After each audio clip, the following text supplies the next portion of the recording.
Okay, so you know how it is, right? Like you're trying to keep up with everything that's important, read all the big stuff, but honestly, it feels like you need a whole research team just to like get through it all. Yeah, it can be super overwhelming. And that's kind of the whole point of this show, right? The deep dive. It's Mm. like we take all those massive sources, the Right. giant reports, those long, dense articles, and we try to pull out, what actually matters, those core insights. Exactly. So it's like a shortcut for no. You get the key takeaways, the main points, without having to spend hours and hours sifting through everything. Yeah, exactly. Trying to connect the dots and present them in a way that's engaging and easy to understand. Yeah, make it a little more fun, right? Absolutely. And today, we're really gonna like flex our brain muscles a bit. You brought this super in-depth exploration of climate justice from get this, the Stanford Encyclopedia of Philosophy. It's a dense one for sure, but it's really fascinating. Yeah, it's a real philosopher's deep dive into the ethics of it all, the questions of who's responsible for what, and the huge policy challenges we're facing with the climate change. It goes deep from the very foundations of how we think about the problem to the long-term implications for future generations. So what we're going to do today is kind of put on our philosopher hats, right? We're going to unpack these big ethical questions around climate change. And the goal is, not just to give you information, but to get you thinking. Yeah, to spark some real critical thinking about these issues, whether you're already familiar with them or you're coming at it with fresh eyes. Exactly. So, all right, to kick things off, this piece starts by talking about two fundamental ways to even approach climate justice, like two different frameworks. Yeah, it's this really important distinction that they make right from the start, like a fork in the road isolationism versus integrationism. And what's so interesting, if we're putting on our philosopher hats here, is how much these initial choices about how we frame the problem shape everything else, how we understand the whole thing and the potential solutions. Okay, so walk me through that. Sure. So isolationism, if I'm understanding this correctly, is the approach that says, okay, let's deal with climate ethics as its own thing. We sort of set aside, like bracket off all the other big issues happening globally, poverty, trade, migration, and we just laser focus on the ethical questions that are specific to climate change. Okay. So the argument for that, at least according to some of the thinkers cited in the piece, is that it's about simplification. It's like if you narrow the focus, maybe it'll be easier to find common ground and actually reach agreements in international negotiations. Like people like Bloomfield, Gosseries, Meyer, and Roser, they all make this case. Right. So it's like, let's just focus on this one big problem and not get bogged down by all the other interconnected complexities. Yeah, exactly. It's a strategic move, really. Like, how do we actually make progress on this one crucial issue? But, okay, now put on that philosopher hat for a second. Does that simplification, like, come at a cost? Does it maybe obscure some really important connections? That's a great question, and that's precisely where integrationism comes in, the opposite view. This perspective basically argues, you just can't separate climate justice from all these other global issues. It's all interconnected. It needs to be understood within this bigger framework of justice and how it relates to things like poverty, development, existing inequalities. And a key proponent of this integrated approach is Caney. Okay, so Kaney's saying it's all going to be woven together. Yeah, he's saying climate change doesn't exist in some sort of vacuum. Right. It directly impacts those same Right. core things, right? The basic human interests like having access to food, clean water, health, security, even cultural integrity, all the stuff that's already impacted by things like poverty and inequality. So thinking like a philosopher here, if we already have principles of justice that we apply to these other areas, shouldn't those same principles inform how we deal with climate change? Okay, I see where you're going with this. For example, if we believe, as many people do, that everyone has a basic human right to a certain standard of living, how does that right intersect with the impacts of climate change? And how does that shape our responsibility to address it? Right, right. So you see, by taking this integrated approach, you start to see the whole picture more clearly. Totally. And the source even mentions that when people debate, who should be responsible for taking climate action, they inevitably end up drawing on those broader values, right? Hmm? Ideas about fairness, accountability, and the right to a decent life. Mm-hmm. So trying to completely isolate climate ethics from all that, it might lead to some conclusions that just feel intuitively wrong when you step back and look at the bigger picture. And Caney actually suggests that too. Absolutely. And if we take that step back and connect it to the bigger picture, as the integrationists urge us to do, we see that climate change is deeply interwoven with all these other global phenomena, patterns of economic growth, the efforts to reduce poverty, migration flows, public health, even the protection of cultural heritage. It's not a standalone problem at all. It's a consequence of our actions as humans, particularly how we use energy. And energy use is linked to every aspect of our lives. Lechchenko and O'Brien, they did this really interesting work on double exposures. And what they found is that climate change often just amplifies the existing vulnerabilities and injustices that are already there. Even just the process of extracting fossil fuels can have immediate negative impacts on the same communities that are later going to suffer most from the emissions themselves. It's like a double whammy. Exactly. So from this integrationist perspective, this philosophical stance, trying to artificially separate climate ethics from everything else just feels like you're ignoring these really fundamental connections. Right. It's like trying to solve a puzzle by only looking at one piece. Exactly. Okay, so we've talked about how to even frame the conversation around climate justice, right? This isolationism versus integrationism. Now, putting our philosopher hats back on, let's talk about the stakes. Yeah. Like, how do we even start to assess the impacts of climate change in a way that lets us talk about justice? That's such a crucial question. Before we can design policies and actions that are actually fair and effective, we have to understand what exactly constitutes persons' interests and how climate change threatens those interests. Okay, so define those interests. What are we talking about specifically? Well, that's part of the philosophical debate. But this understanding will then inform what we need to prioritize protecting, what we need to adapt to, and how. And a great example of this, I think, is the whole discussion around temperature targets. We've seen this evolution over time, from initially aiming to keep warming below 2 degrees C to the Paris Agreement, which set this more ambitious goal of well below 2 degrees C with efforts toward 1.5 degrees. Right, because they realized the initial target wasn't going to be enough. But then you have figures like Nordhaus who have argued for potentially even higher targets, like around 3.5 degrees C, and they base that on economic models and what they consider to be an optimal policy. Okay, wait, so higher warming is optimal. Well, that's his argument, and it's based on certain assumptions and priorities. So, thinking like philosophers, we have to ask, who actually gets to decide what an optimal level of warming is? And what are the values and considerations that are informing those decisions? Right, because different people and different groups will have different answers to that. Absolutely. And then it gets even trickier, because different theories of justice have very different ideas about what constitutes burdens and benefits, this thing the source calls the distribuendum. Like, what exactly is it that we're trying to distribute fairly? Right. And while the specifics might vary, there does seem to be some degree of consensus, at least when it comes to those really fundamental impacts of climate change. Things like the threat to life from more frequent and intense extreme weather, reduced access to food and water because of droughts, and how agriculture is being impacted, and the spread of disease. I think most people would agree that those are pretty significant burdens. And Page, one of the philosophers mentioned, does a really in-depth analysis of these basic interests. Right, so at the very least, we can agree that those are bad things that we want to avoid as much as possible. Yeah, but the philosophical discussion gets really interesting when we move beyond those basic physical needs. There's this idea of cultural injustice that some argue needs to be considered. And this is particularly relevant for indigenous peoples who have such strong connections to their traditional lands. I can see how that would be a huge issue. Yeah, displacement from climate change. For these communities, it's not just about losing a physical space, it's about severing this vital link to their history, their cultural practices, their entire identity. Thinkers like de Schliet, Hayward, and White, they've done some really important work in this area, raising the question of whether people actually have cultural rights that need to be respected and protected by climate policy. That makes me think of the whole debate around substitutability, whether losses caused by climate change can somehow be adequately compensated for by other things, like financial payments or, just new resources. The source talks about this through the idea of weak versus strong sustainability. Yeah, so weak sustainability basically says, look, we can substitute losses in the natural environment with other forms of capital. Like if we lose a forest, we can just plant trees somewhere else or invest in some other kind of environmental project. But that assumes that all those things are interchangeable, right?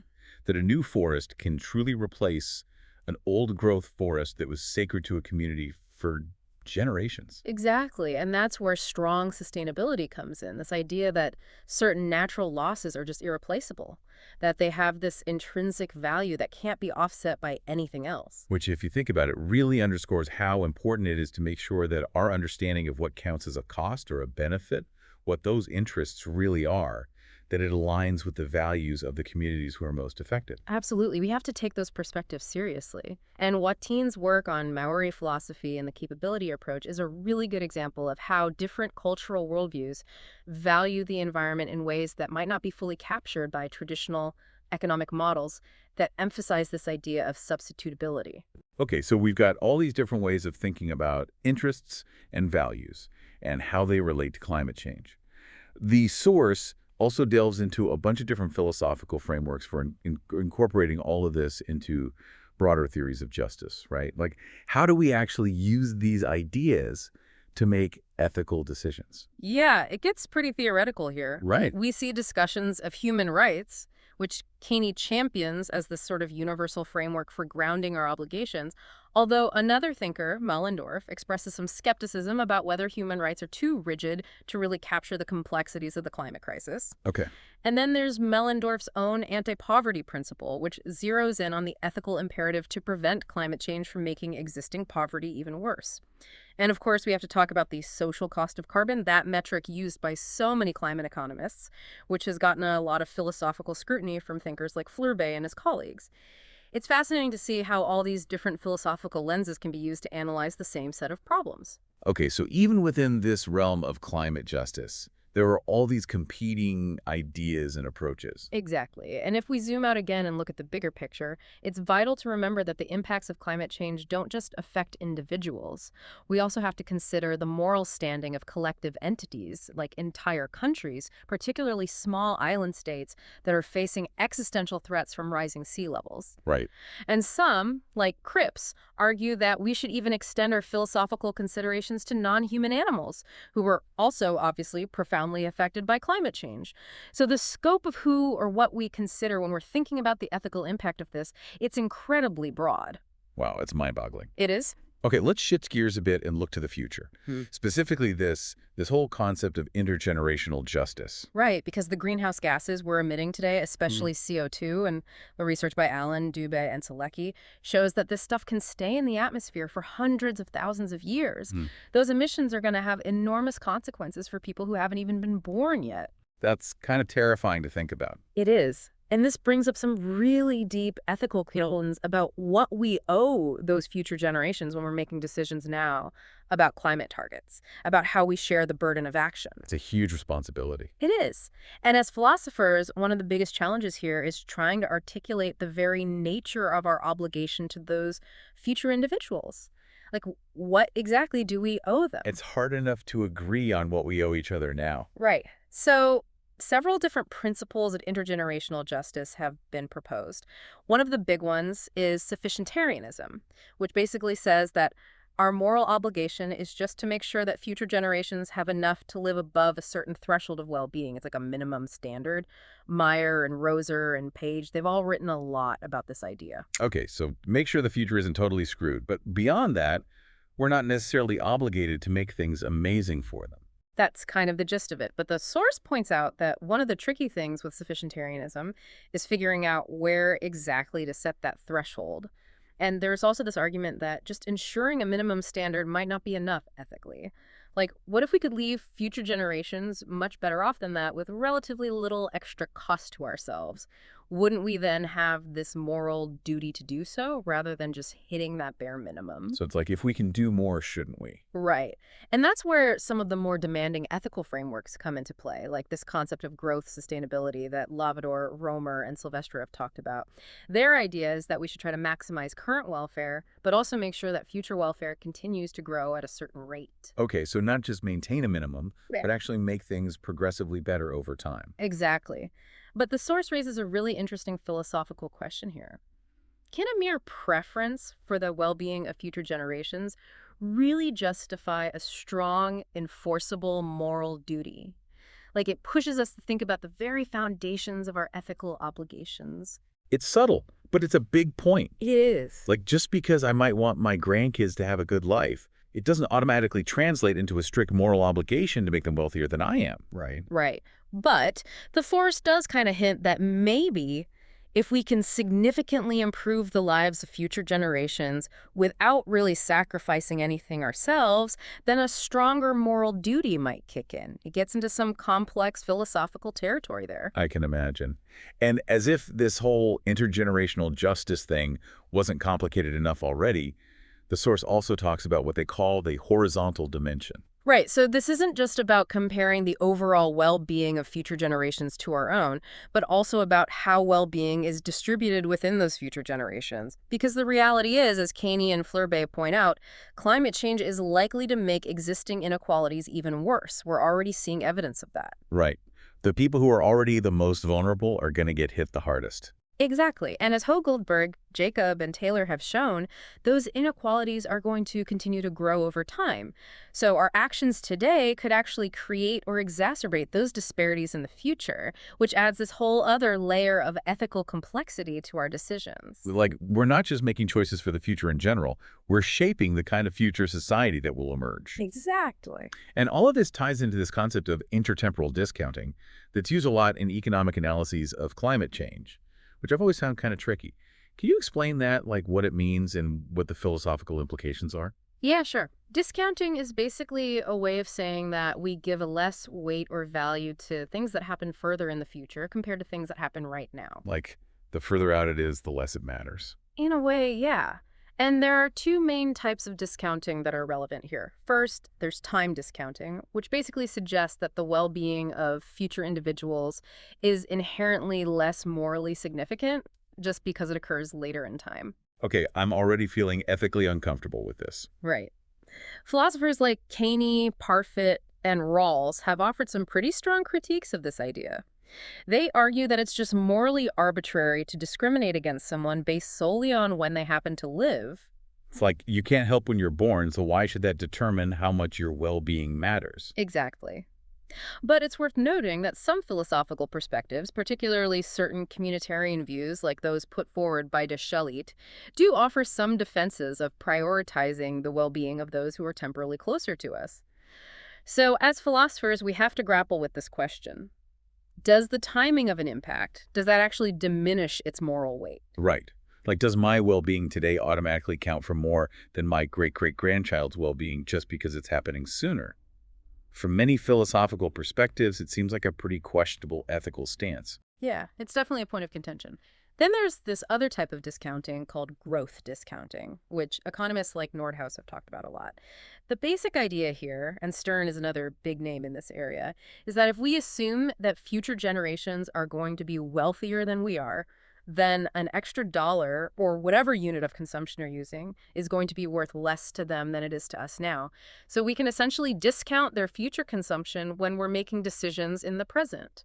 I guess that makes sense from a purely economic perspective, but ethically. Yeah, that's where the philosophical critiques come in. Right. Because the source points out that whether or not growth discounting is actually justified depends heavily on your underlying views about intergenerational justice, whether you're an egalitarian, a sufficientarian, something else, and also on the very shaky assumptions we often make about future economic growth, which, let's be real, those are far from guaranteed. Absolutely. It seems like whenever we try to predict the future and then base our ethical obligations on those predictions, we're kind of setting ourselves up for trouble. That's a really astute philosophical observation. Thanks.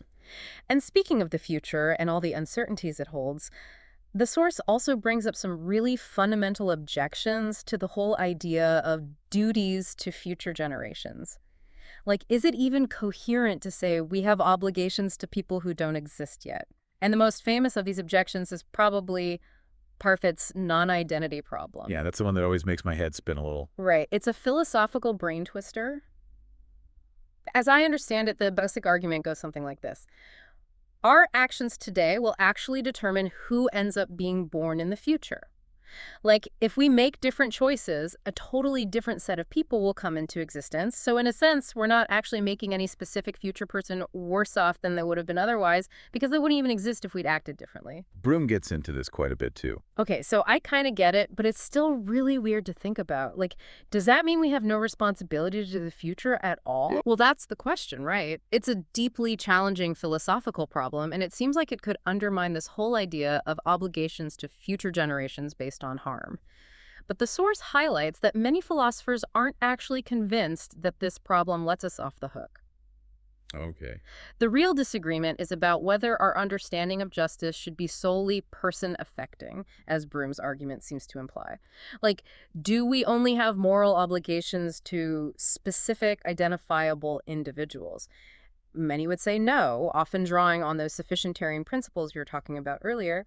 They'd argue that we have a duty to ensure a certain level of well-being for whoever happens to exist in the future, regardless of whether our specific actions determine their particular identity. Ryman is one who offers that kind of counter-argument. Okay, so even this mind-bending non-identity problem doesn't completely dismantle all ethical claims about intergenerational climate justice. It just makes us think even harder about what harm and responsibility actually mean. Exactly. It forces us to get more nuanced in our thinking. Which is what philosophy is all about, right? It is. Okay, we've already covered so much ground, but there's another big piece of the puzzle we need to grapple with: uncertainty. Because when we talk about climate projections, we're not dealing with, like, absolutes. There's a ton of inherent risk and uncertainty. Right. It's all about probabilities and ranges.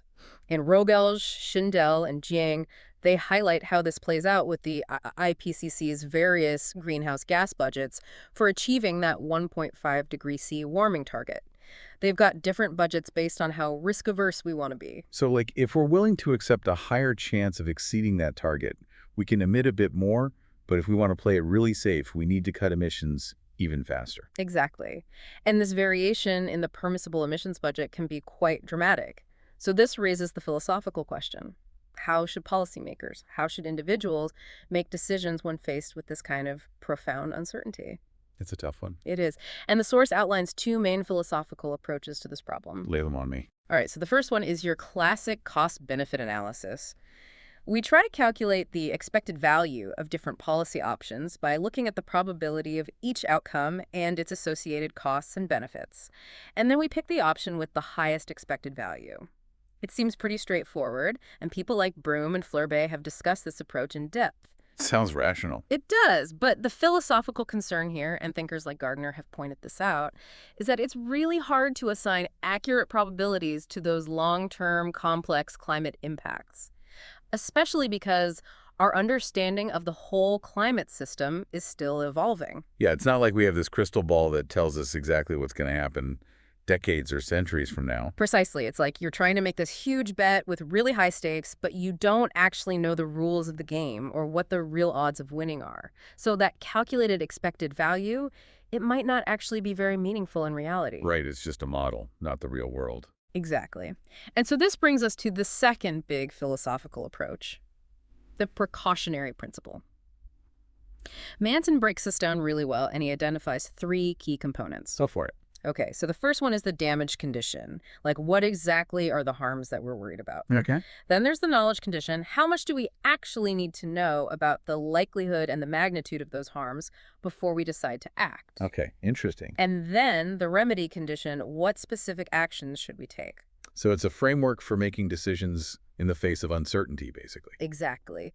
And Gardner adds to this by outlining three core features of the precautionary principle: the existence of a threat, significant uncertainty about that threat, and the need for a precautionary response. So boiling it down, the basic idea is that when there's a risk of some serious harm happening and we don't have complete certainty about whether or not it will occur, it's ethically better to err on the side of caution and take action to prevent that harm, even if we don't have absolute proof that it's definitely going to happen. Exactly. And Gardner connects this to Rawls's idea of maximin. Oh yeah, the Maximin principle. In situations where there's a lot of uncertainty and the potential consequences are really bad, maybe even catastrophic, we should pick the option that minimizes the worst possible outcome. Like, prioritize avoiding the worst case scenario, even if it means giving up some potential gains. Makes sense. And I remember Shu also talked about how The precautionary principle applies to climate change. He laid out those three conditions. Yeah, so he said that it's especially relevant when we're facing the potential for massive, irreversible losses, when there's at least a decent chance of those losses occurring, even if we don't have exact probabilities, and when there are preventative actions we can take that aren't going to cost us an arm and a leg. So it's like a kind of ethical risk assessment, right? Yeah, exactly. But what's interesting is that the source points out that in the case of climate change, these two approaches, the expected value approach and the precautionary approach, even though they have different ethical foundations, they might actually lead to the same conclusion. We need to take aggressive action to reduce emissions, like now. Because even if you run the numbers, trying to calculate the expected value, and even if you acknowledge all the uncertainty, the potential downside of inaction is so huge that it outweighs pretty much everything else. Exactly. The sheer scale of the potential harms kind of forces your hand, ethically speaking. Okay, we've talked about the goals, we've talked about the challenges, but now let's get down to brass tacks. How do we actually make this happen? Who is responsible for what when it comes to addressing climate change? The source lays out 4 key questions to help us tackle this. Okay, let's hear them. All right, so first there's the climate action question, which is, well, who should be doing the mitigating? Who should be adapting, and to what extent? Right, that's the what needs to be done part. Exactly. Then there's the burden sharing question, which is all about who's going to pay for all this? Who bears the costs? Yeah, because those actions, both mitigation and adaptation, they're not free. Someone has to foot the bill. Right, and it's not always the same people who caused the problem who are in the best position to fix it, or who are willing to pay for it. Exactly. And as the source points out, these two questions, while they're distinct, they're also totally intertwined. Right. Like we might say from a philosophical perspective that a certain country should be taking major steps to reduce their emissions. But we also might recognize that they need financial assistance from wealthier nations to actually make those changes. And then you've got people like Rendell and even Broom who bring in that intergenerational aspect. Should the current generation shoulder all the costs, or can some of them be ethically passed on to future generations? It gets complicated quickly. Yeah, it's like this multi-dimensional ethical puzzle. It is. Okay, so let's dig into that burden sharing question. The source talks about 3 major philosophical principles that have come up in this whole debate about who should pay. Okay, I'm ready. All right, so the first one is the polluter pays principle, which basically says that the responsibility for the cost of climate change should be proportional to how much greenhouse gases each agent has emitted. So more emissions, bigger share of the cost. Makes sense. Right. And Xu is a big proponent of this idea. It does have this intuitive appeal, right? Like if you made the mess, you should clean it up, or at least help pay for the cleaning. Totally. But thinking like philosophers, there are some complexities that come up when you actually try to apply this principle in the real world. Oh yeah, for sure. Like, what about all those historical emissions? Should countries be held accountable for stuff that was released decades ago, even centuries ago? Especially if back then people didn't really understand the consequences of what they were doing. That's the whole question of excusable ignorance, right? Right. And people like Singer and Gosseries have spent a lot of time thinking about this. Yeah. And some argue that even if there was excusable ignorance at the time, those who benefited from those past emissions, even if it's not the same individuals, might still have some responsibility. It gets into the whole idea of inherited responsibility. Right. It's a tough one. And what about people who are living in extreme poverty? Should they be penalized for the emissions that are necessary for them to just survive? It's not like they're choosing to emit a bunch of greenhouse gases.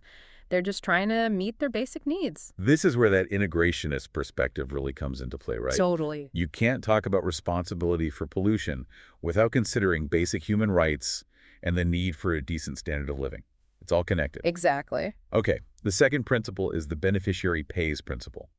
This one argues that those who have benefited from emissions-generating activities should bear the costs, regardless of whether they were the ones actually doing the emitting.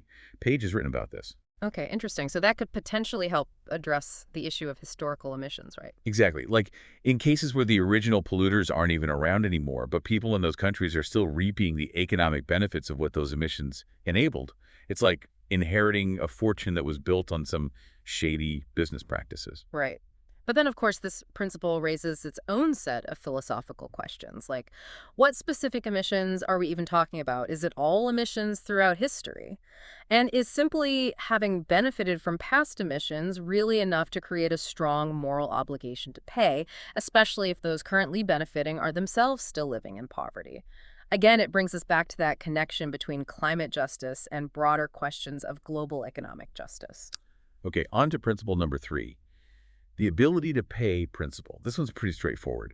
It says that the burden of addressing climate change should be shared based on how much different actors can actually afford to pay. So basically, the wealthier you are, the more you contribute. Schuh and Moellendorf are both associated with this idea. It sounds fair on the surface, but I can see where the critiques might come in. Yeah, the main philosophical critique is that it kind of disconnects the responsibility to pay from the causal link, right? Like with polluter pays, you're paying because you caused the problem. With beneficiary pays, you're paying because you benefited from the actions that caused the problem. But ability to pay, it doesn't necessarily have that direct connection. It's more about who has the resources, regardless of how they got those resources. Duas Otterstrom is one who makes this argument. He points out that this principle often relies on this pre-existing assumption that the wealthy have a general moral duty to help those who are less fortunate, which, as we all know, is a whole other ethical debate. Right, like is wealth redistribution inherently just, or does it violate some other moral principles? It's tricky. And the source points out that your position on this ability to pay principle will likely depend on your overall philosophical stance on global distributive justice, as Caney discusses. So if you're someone who believes in a more egalitarian world where wealth is more evenly distributed, you're probably more inclined to support this principle. Exactly. Okay, so we've talked about who should pay, but now we've got to talk about who's actually making sure all this happens. Who's ensuring that mitigation and adaptation actually take place, and that the costs shared in some sort of fair way. This is the political action question. Okay, so we're moving from ethics to politics. Right, because it's one thing to have these philosophical principles, but it's another to actually put them into practice. Exactly. And the source makes this really useful distinction between what they call first-order responsibilities and second-order responsibilities. O'Neill and Caney are the ones who really bring this idea to the table. All right, break it down for me. Okay, so first-order responsibilities are those direct actions, like actually reducing emissions, implementing adaptation measures, paying the costs. It's the stuff on the ground. Okay, got it. Second-order responsibilities, though, those are the actions that are taken to ensure that others actually comply with their first.